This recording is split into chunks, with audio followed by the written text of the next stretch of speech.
Hey, what's up everybody? In this video, we're going to be talking about how I would start my Etsy store and Etsy business if I was going to start all over again today. So if you don't know about me selling on Etsy, I was making $7,000 in profit every single month. And if you want to check out my full story on how I did that on Etsy, you can watch this video that I'll link down below or put at the end card of this video so you can check it out after you watch this one. And we're just going to jump right into it because that's how we do it on this channel. The first step here is going to obviously be picking a store idea. So it's not highly recommended to set up a general store and sell everything on it. You're going to want to pick at least some kind of pretty broad niche here. So a clothing apparel store, definitely highly saturated on Etsy, but I don't recommend not trying it. You could easily tap into this market here if you have really good designs that no one else or very other few people have on the platform, and if you're capitalizing off of trends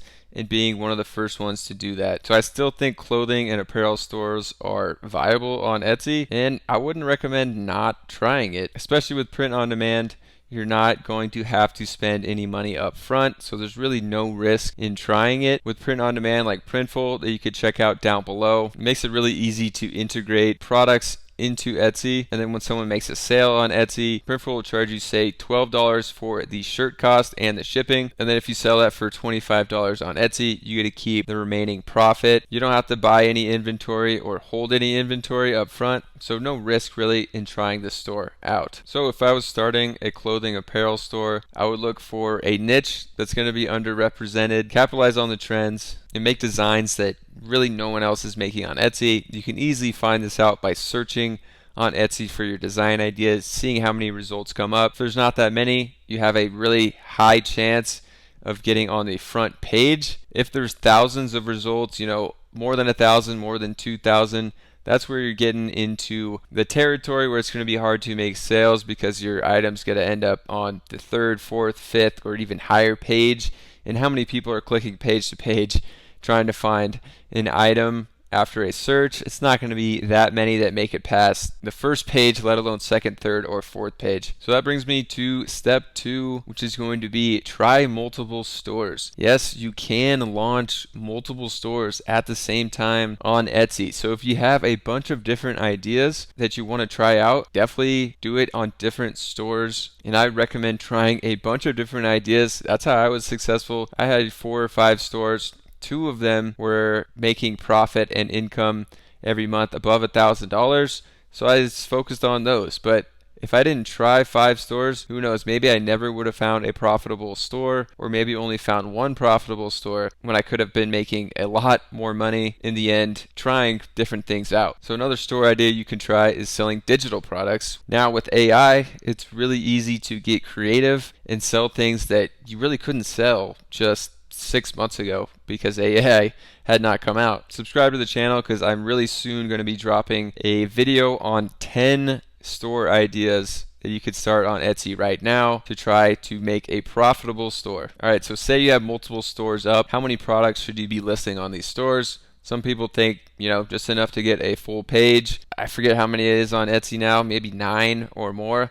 I would recommend pumping out as many designs as you can that are low competition designs and have low total search result number on Etsy. That way you're just increasing the odds that someone's going to see your product and buy it. More products, the better. Even if someone comes to your store, they're going to have more options of things that they may like. Say you have an AI photo template that they come to and they check it out and they're like, hey, actually I don't really want to buy this, but they see that you have 200 other on your store. They might click on your store, search through them, find your products that way as well. So more products is going to be the better on Etsy for any store. All right, the next tip, I think we're on 4 here, is going to be use Etsy SEO to your advantage. The best way and easiest way to do that is in your product title, use every single character that they allow you to use, and use every single tag that they allow you to use as well. So if you have a product that's maybe a bed cover that has the picture of the ocean on it, don't just call your product Ocean bed cover. If that's all your title has, it's literally only going to come up in search results if someone searches exactly for that. But if you have your title as ocean bed cover, waves, beach, surfing, water, other words like that, your product's going to come up a lot more. And trust me, people don't get put off by having a really long title like that if you're kind of just adding words on the end. I highly recommend doing that for SEO on Etsy, and even in search results on Google. A lot of Etsy products do come up, and that's going to help you out as well for Google. Same thing with the tags. Just use all your tags like with the ideas that I gave. All right, the fifth tip here is going to be run ads. And yes, I didn't run any ads on my stores,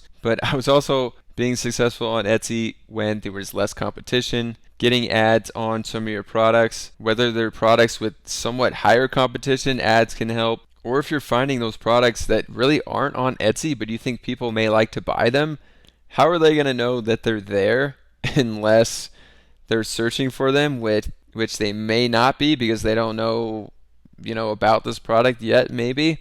You could run ads, just show them to people, and maybe they'll like it. Then once these items start catching on, get some reviews, get some sales, I would turn the ads off. Be very careful and diligent about the ads. Make sure you're not spending too much money and not getting any sales or anything out of them. Definitely monitor them very closely. All right, then the last thing that people don't seem to take advantage of is turn on your email list on Etsy. I believe you still have to turn it on, but once you turn it on, you could send emails to people that favorite your store, favorite items in your store, people that have left your items in the cart or in the checkout, or people who have already bought your items. You could say, hey, I have all these new items on my store that you may like. Check them out. So definitely take advantage of the email marketing from Etsy. Even if you don't have any sales, again, like I said, you can email people that have left your items in the cart or have favorited those items as well. All right, guys, so that's what I would do if I was starting Etsy stores. I would start multiple stores, pick weird niches, pick items that are underrepresented or not even on Etsy. Look through these print-on-demand sites like Printful and other ones to see if they have any really weird products that you think may be good for Etsy but aren't on there right now. Then use all the Etsy tools to your advantage that you can.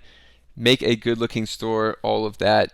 Do everything right on Etsy as well, and do everything that they offer. If you guys enjoyed this video, subscribe to the channel and hit the notification bell so you'll get notified when I drop my top 10 Etsy store ideas. That's going to be coming out very soon.